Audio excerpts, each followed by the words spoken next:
इस किताब के लेखक मिस्टर रॉबर्ट कियोसाकी कहते हैं कि उनके दो पिता हैं। एक अमीर हैं जिन्हें वो रिच डैड कहते हैं और दूसरे गरीब हैं जिन्हें वो पुअर डैड कहते हैं।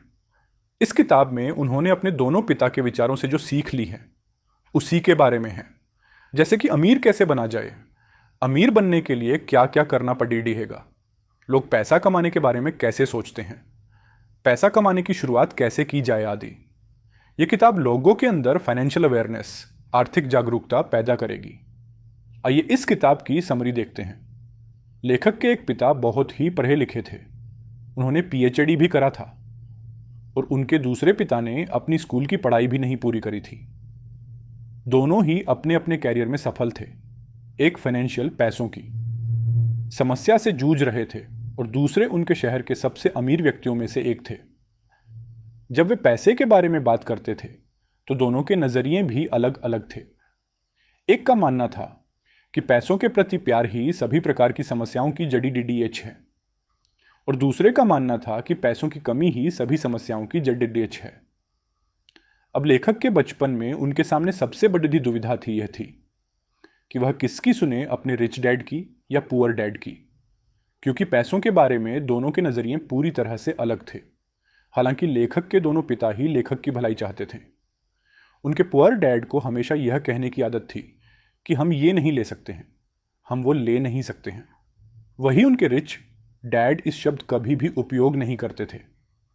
उन्हें इस वाक्य से सख्त नफरत थी, यहां तक कि उन्होंने लेखक को भी इसका इस्तेमाल करने से मना कर दिया था। लेखक के रिच डैड कहते थे कि तुम अपने आप से पूछो कि तुम कैसे उस चीज को ले सकते हो। उनका मानना था कि जब तुम कहते हो कि तुम यह चीज नहीं ले सकते हो तो तुम्हारा दिमाग काम करना बंद कर देता है, और उसके विपरीत जब तुम अपने आप से यह सवाल पूछते हो कि तुम उस चीज को कैसे ले सकते हो तो तुम्हारा दिमाग अपने आप काम पर लग जाता है। उनका यह कहना बिल्कुल नहीं था कि आप सब कुछ खरीदते चलो। उनका यह कहना था कि अपने दिमाग को हमेशा एक्टिव रखो, उसे काम पर लगाओ, जिससे तुम्हारे ब्रेन की एक्सरसाइज होगी और वह दिन ब दिन मजबूत बनता चला जाएगा। उनके पुअर डैड कहते थे कि कभी रिस्क मत लो, और रिच डैड कहते थे कि रिस्क को मैनेज करना सीखो। उनके पुअर डैड कहते थे कि बहुत पढ़ाई करो और कॉलेज डिग्री लो और एक अच्छी सुरक्षित नौकरी ले लो।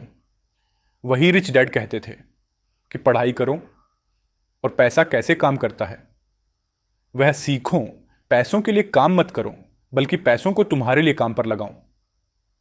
9 साल की उम्र में रॉबर्ट यानी कि लेखक ने डिसाइड किया कि वो अपने रिच डैड की सुनेंगे और उनसे पैसों के बारे में सीखेंगे, और पैसों के मामले में वो अपने पढ़े लिखे पुअर डैड को फॉलो नहीं करेंगे। रियल में उनके पुअर डैड उनके सगे पिता थे जो बहुत पढ़े लिखे थे और टीचर को नौकरी करते थे, लेकिन वह पैसों के मामले में गरीब थे। वही लेखक जिसे अपना रिच डैड कहते हैं वो उनके दोस्त माइक के पिता थे, जिनके पास रॉबर्ट और उनका दोस्त माइक पैसे कैसे कमाते हैं वो सीखने के लिए जाते थे। रॉबर्ट के इस रिच डैड ने अपनी स्कूलिंग भी नहीं पूरी की थी, फिर भी वह शहर के सबसे अमीर लोगों में से एक थे और बाद में जाकर अमेरिका के सबसे अमीर व्यक्तियों में से एक बने। रॉबर्ट और माइक के कहने पर उनके रिच डैड उन्हें पैसे कैसे कमाते हैं सिखाने के लिए तैयार हो गए। उनके अमीर पिता ने उन्हें पैसों के बारे में पहले में कुछ बहुत ही महत्वपूर्ण बातें बताई, जिनके बारे में हम आगे बात करेंगे।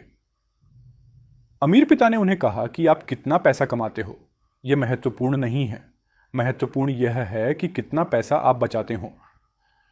बहुत सारे लोगों को यह नियम पता नहीं है, इसीलिए हम देखते हैं कि लाखों रुपए की लॉटरी जीतने वाला गरीब या मध्यम वर्गीय आदमी अचानक से अमीर तो बन जाता है, परंतु कुछ ही सालों अपनी पुरानी हालत पर आ जाता है, क्योंकि उन्होंने ने बचाए नहीं सिर्फ खर्च किया।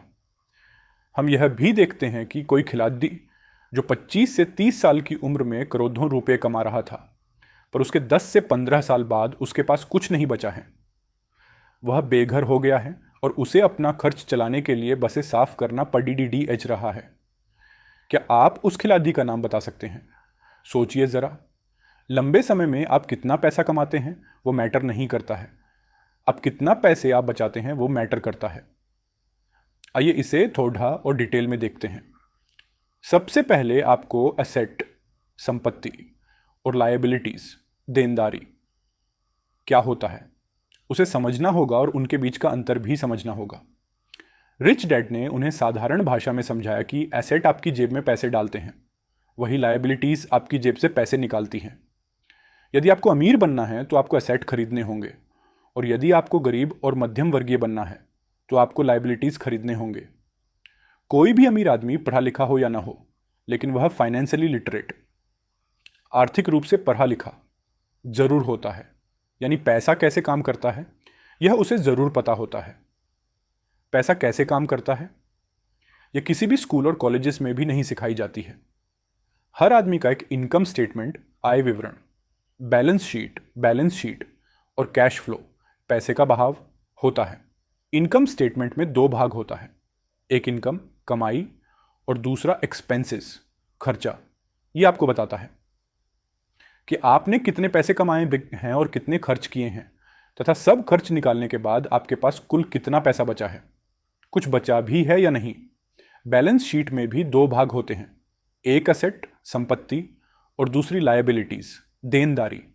आपके एसेट आपके लिए पैसा बनाते हैं, ये आपको पैसा कमा कर देते हैं, जैसे चाकल, जमीन, शेयर मार्केट और बॉन्ड्स में लगाया गया पैसा, इंटेलेक्चुअल प्रॉपर्टी, बौद्धिक संपदा आदि। लायबिलिटीज का मतलब देनदारी, जैसे घर का या कार का लोन, क्रेडिट कार्ड का लोन आदि। मतलब गरीब आदमी के पास कमाई का स्रोत सिर्फ वेतन होता है। उनका लगभग पूरा पैसा कर घर का किराया, खाना, कपड़े आदि में चला जाता है।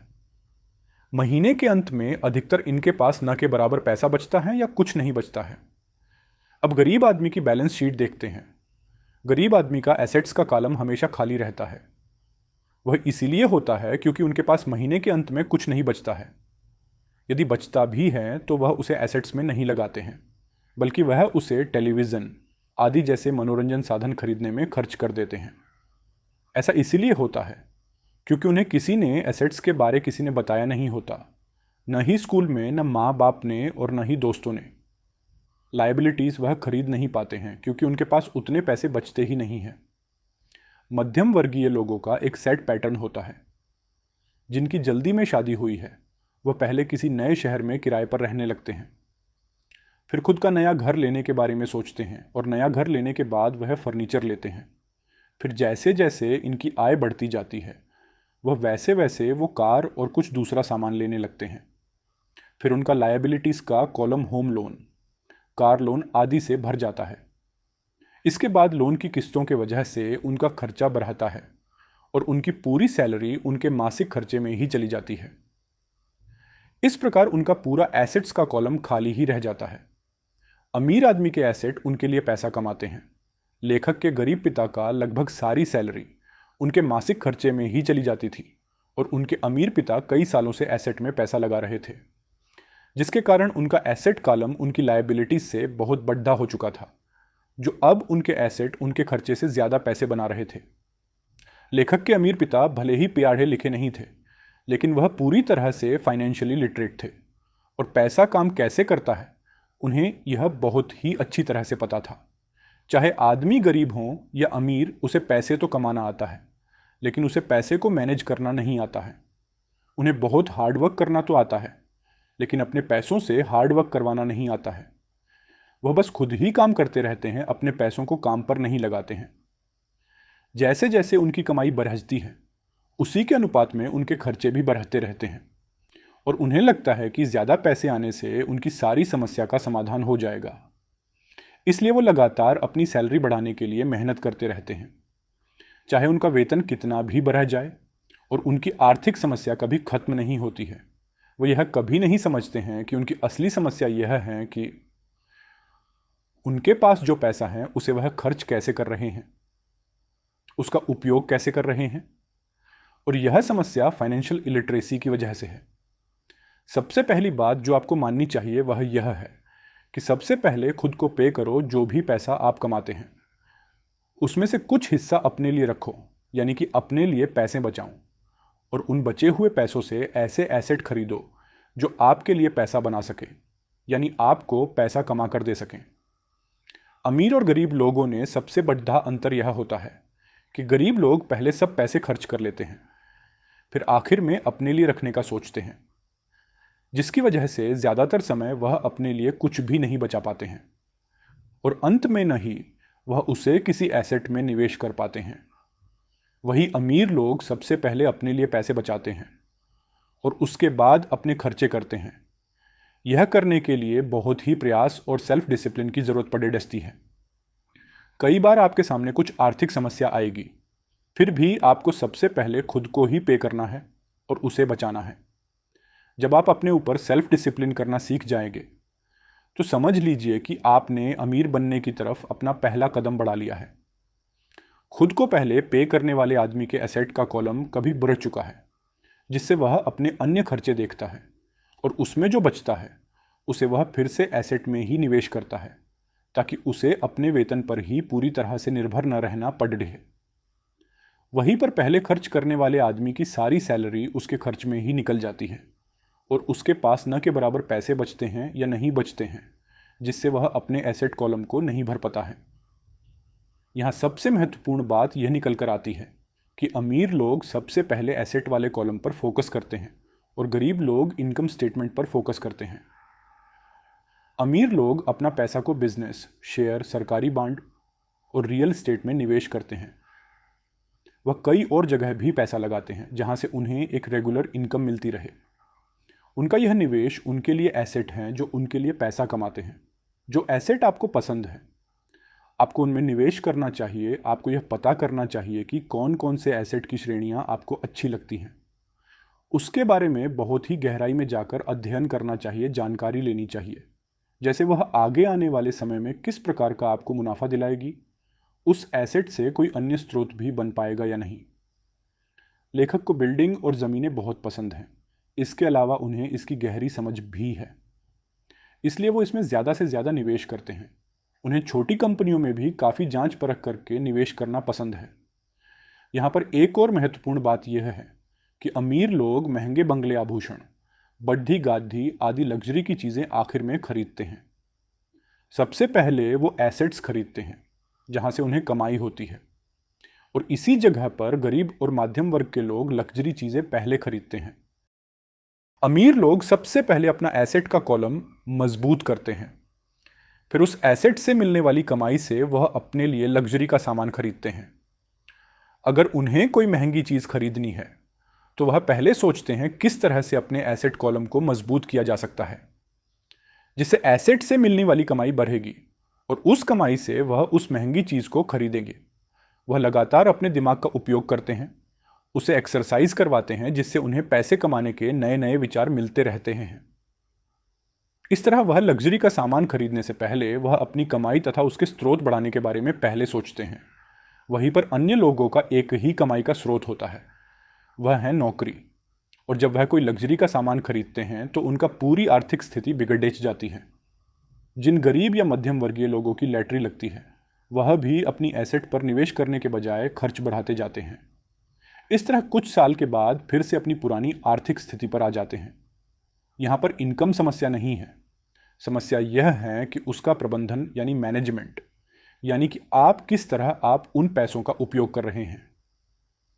अमीर लोग और अमीर बनते जा रहे हैं, गरीब लोग और गरीब बनते जा रहे हैं, और मध्यम वर्गीय लोग संघर्ष कर रहे हैं, क्योंकि पैसों के बारे एंडिंग में हमारे यहाँ स्कूल, कॉलेज और घरों में नहीं सिखाया जाता है। हमारे स्कूल और कॉलेज में हमें सिर्फ प्रोफेशनल स्किल के बारे में सिखाया जाता है, हमें फाइनेंशियल स्किल के बारे में सीखने में नहीं सिखाया जाता है। इसलिए आज doctors, engineers, managers and pilots आदि जिन्होंने अपने स्कूल और कॉलेज में अच्छे मार्क्स लाए थे, वो आज अच्छी सैलरी होने के बाद भी फाइनेंशियली स्ट्रगल कर रहे हैं। आपके पास हमेशा मल्टीपल इनकम सोर्सेस, आय के कई स्रोत होने चाहिए। अधिकतर लोगों का एक ही कमाई का माध्यम होता है, जो कि उनकी सैलरी है। वह कहते हैं कि वह बहुत सुरक्षित जीना चाहते हैं, इसलिए वह अपनी सैलरी पर ही निर्भर रहते हैं। पर वह यह नहीं समझ पाते हैं कि एक ही कमाई के स्रोत पर निर्भर रहना कितना बड़ा जोखिम, रिस्क है। इनकम सोर्स 3 प्रकार का होता है। ऑर्डिनरी मतलब आपकी सैलरी, पैसिव मतलब रियल एस्टेट आदि से कमाया गया पैसा, यानी जहां से आपके न रहने और न ध्यान देने पर पैसा आए। पोर्टफोलियो मतलब शेयर बाजार और सरकारी बॉन्ड से कमाया गया पैसा। आज के समय में दुनिया के सबसे अमीर आदमी अमेजॉन के संस्थापक श्री जेफ बेजोस और दुनिया के सबसे महान निवेशक Shri Warren Buffett portfolio income की वजह से अमीर बने हैं। वही अगर बात करें अमेरिका के राष्ट्रपति श्री डोनाल्ड ट्रंप और इस किताब के लेखक श्री रॉबर्ट के की, तो वो पैसिव इनकम की वजह से अमीर बने हैं। लेखक के रिच डैड हमेशा कहते थे कि तुम्हें अपने ऑर्डिनरी इनकम सोर्स को जल्द से जल्द पैसिव इनकम या पोर्टफोलियो इनकम में बदलना चाहिए, यानी अपना पूरा ध्यान एसेट का कॉलम बढ़ाने पर देना चाहिए। लेखक के रिच डैड हमेशा कहते थे कि तुम्हें अपने ऑर्डिनरी इनकम सोर्स को जल्द से जल्द पैसिव इनकम या पोर्टफोलियो इनकम में बदलना चाहिए, यानी अपना पूरा ध्यान एसेट का कॉलम बढ़ाने पर देना चाहिए।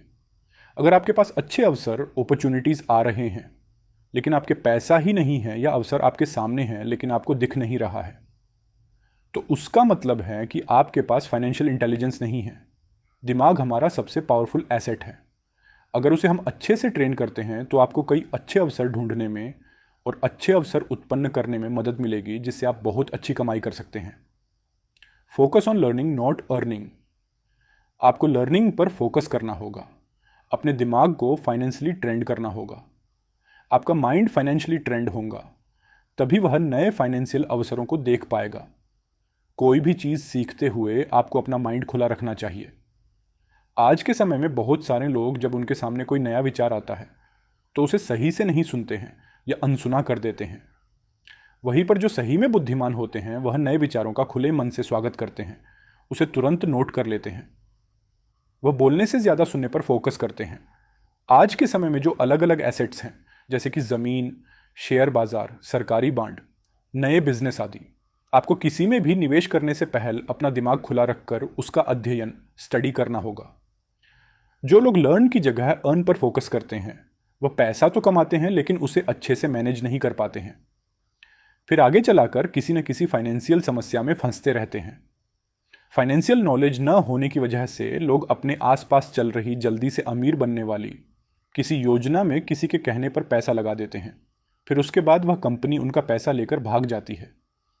इसीलिए लेखक के रिच डैड ने उनसे कहा कि पहले लर्निंग पर ध्यान देना चाहिए, बाद में अर्निंग पर। फाइनेंशियल लीयरिंग आजीवन चलने वाली प्रक्रिया है। जब भी तुमसे गलती होगी तो तुम उससे सीखो और अगले समय वह गलती ना करो। गलतियों से बिल्कुल न डरो। जब कोई जीतने के लिए खेलता है तो उसे गलतियां होती हैं, लेकिन सबसे महत्वपूर्ण है कि उस गलती से सीखकर आगे अच्छा करना। रिच डैड ने लेखक को जोखिम प्रबंधन सीखने को कहा। इस संदर्भ में मिस्टर वॉरेन बफेट ने कहा है कि संकट risk comes from not knowing what you are doing. यदि आप गाड़ी चला रहे हैं और आपको गाड़ी चलाना ही नहीं आता है तो वह रिस्क है। इसको कम करने के लिए पहले आपको गाड़ी चलाना सीखना पड़ेगा। इसी तरह फाइनेंशियल रिस्क को भी फाइनेंशियल ज्ञान और स्किल डेवलप करके कम किया जाता है। इसीलिए किसी भी एसेट में निवेश करने से पहले उसके बारे में सही से जानना और उसके बारे में स्किल होना बहुत जरूरी है। आइए हम आगे देखते हैं कि लेखक ने अपने फाइनेंशियल ज्ञान और स्किल का उपयोग करके कैसे पैसे बनाए। 1989 में रॉबर्ट अमेरिका में जहां रहते थे उसके पास के एक स्थान से गुजर रहे थे। वहां उन्होंने देखा कि वहां के अधिकतर घरों पर सेल के बोर्ड लगे हैं। उस समय अमेरिका में मंदी आ गई थी, शेयर बाजार टूट चुका था तथा वहां की रियल स्टेट का बाजार भी बहुत ही खराब हालत में था। उन्होंने देखा कि वहां पर एक घर के नोटिस बोर्ड पर बहुत दिनों से सेल का बोर्ड लगा हुआ था। तब वह उस घर के मालिक से मिले। उन्होंने उसके मालिक से पूछा कि यह घर कितने में बेच रहे हों। उसने कहा कि मैंने बहुत दिनों से इस घर को बेचने के लिए बोर्ड लगाया है, लेकिन कोई भी यह घर देखने के लिए और पदाम पूछने के लिए नहीं आया, तो आप ही घर देख लो और मुझे इसका दाम बताओ। रॉबर्ट को वह घर बहुत पसंद आया और उन्होंने वह घर $20,000 में खरीद लिया। फिर उसके बाद उन्होंने उस घर में किराएदार रखे। 1-2 साल बाद जब उस स्थान पर रियल स्टेट का मार्केट बढ़ने लगा तो लोग उस स्थान पर घर खरीदने लगे। उस समय उन्होंने $20,000 में खरीदा घर $95,000 में बेच दिया। यहाँ ध्यान देने वाली बात है कि उन्होंने सिर्फ उस घर के दाम में ही मुनाफा नहीं कमाया, बल्कि उसमें किराएदार रखकर भी उससे पैसा बनाया। उसके 1 महीने बाद फिर उन्हें एक अच्छा फ्लैट मिला जिसका मालिक जर्मनी का था। उन्हें उस एरिया के रियल स्टेट मार्केट के बारे ज़्यादा जानकारी नहीं थी। वह बस उस फ्लैट को जल्द से जल्द बेचकर जर्मनी जाना चाहते थे। अब लेखक उसके साथ मोल भाव करके वह फ्लैट भी खरीद लिया और 2 साल बाद लगभग 1.5 गुना दाम पर उसे बेच दिया। उन पैसों से फिर उन्होंने एक मंदी वाले एरिया में घर खरीदा और जब वह पर मंदी खत्म हुई तो उसे बेचकर अच्छा मुनाफा कमाया। इसकी मदद से वह बताते हैं कि कैसे कम पैसों को ज़्यादा पैसों में बदल सकते हैं। उसके लिए आपके पास उस एसेट से जुड़ा आर्थिक ज्ञान होना चाहिए, तभी आप अच्छे अवसर ढूंढ पाएंगे। लेखक को रियल एस्टेट की ज़मीन, घर और छोटी कंपनी में निवेश करने में दिलचस्पी, इंटरेस्ट है, इसलिए वह उसके बारे में ज्ञान इकट्ठा करते हैं, फिर अच्छे अवसर तलाशते हैं। आपको जिस एसेट में इंटरेस्ट है उसका अच्छा ज्ञान लीजिए, फिर उसमें निवेश करने के बारे में सोचिए। दोस्तों, अंत में लेखक ने पुनः एक बार याद दिलवाने की कोशिश की है कि गरीब और मध्यम वर्ग के लोग पैसों के लिए काम करते हैं, वही अमीर लोगों के लिए पैसा काम करता है। अमीर लोग अपने एसेट कॉलम को बढ़ाने में लगे रहते हैं। उन्हें उससे जो मुनाफा मिलता है उसे वो वापस वही और पुनः निवेश करते हैं। इस तरह उनका पैसा उनके लिए लगातार काम करता है। किसी भी एसेट में पैसा लगाने से पहले उसमें जिन लोगों ने निवेश किया है उनसे मिलें, जो लोग उसमें निवेश करके सफल हुए हैं। यदि उनसे मिलना संभव नहीं है तो उनके बारे में पढ़ें और उस एसेट के बारे में गहन ज्ञान हासिल करने का प्रयास करें। Please like, share and subscribe the channel.